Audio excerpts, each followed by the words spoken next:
Translation, the intricate process where all your wildest genes come true, one amino acid at a time. However, what happens when the ribosome encounters a stop codon? How does the ribosome successfully recognize this and release the polypeptide chain it has synthesized? Hi, today I want to talk about one of the biggest breakthroughs that addressed this question, which was achieved by Song et al. In the year 2000. At the time, scientists knew that translation in eukaryotes were terminated by eukaryotic release factors, also known as eRFs. Release factors are key players in translation which are relatively overlooked. Do you know the immense consequences that would arise without the successful release of the peptide chain? You'd be left with a poor, embarrassed ribosome running around with a toilet paper sticking out its back. Trust me, we've all been there.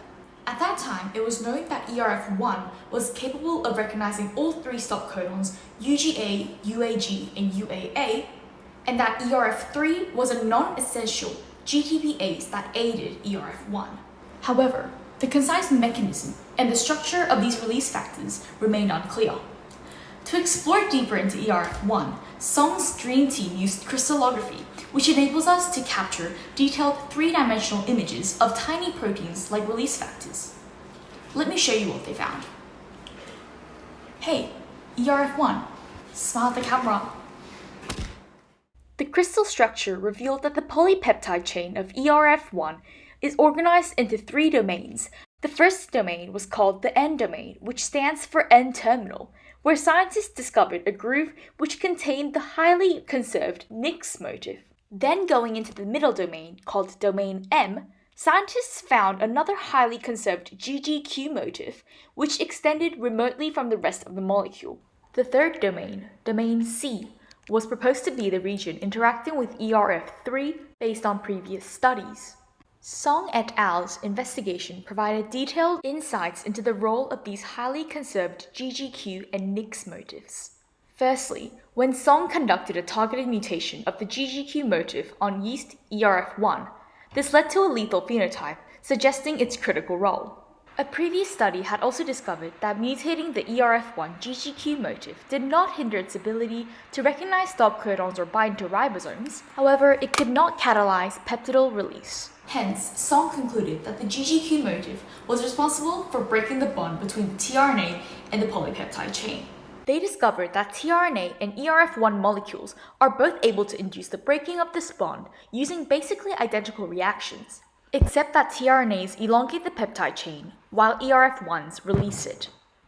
Song also suggested that the groove in domain N, which contains the NIX motif, is the site for stop codon recognition. This was because the distance between this groove and the GGQ motif closely resembled the distance between the anticodon and amino group in a tRNA molecule. Hence, the groove recognized stop codons like how anticodons on a tRNA molecule decode mRNA codons. Following research later discovered that these distances become equal when eRF1 is bound by eRF3, which induces a conformational change. Additionally, the mutation of the NIX motif decreased the ability for eRF1 to promote termination. Song et al.'s study marked a major breakthrough in our understanding of stop codon recognition.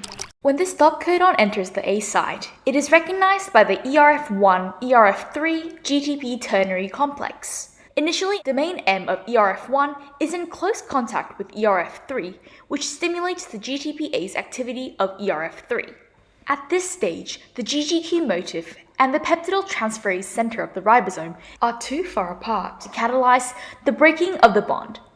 Once eRF3 hydrolyzes GTP into GDP, eRF1 undergoes a conformational change that positions the GGQ motif closer to the peptidyl transferase center, inducing a nucleophilic attack which releases the peptide chain.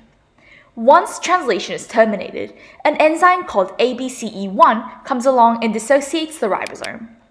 Alternatively, ABCE1 could also bind before the peptide release to stabilize the eRF1 and then stimulate termination. Now you might be wondering, what's the point of understanding this mechanism? Insights into release factors could hold the key to treating numerous cancer or genetic diseases arising from nonsense mutation. There is ongoing vigorous research into drugs that can induce translation read-through, which allow translation to continue beyond a premature stop codon. These drugs achieve this by interfering with the release factor complex binding to the premature stop codon and instead modify the ribosome to favor the mispairing of near-cognate tRNAs. The exploration of this new field of combating genetic diseases has only begun, with immense potential yet to be unpacked.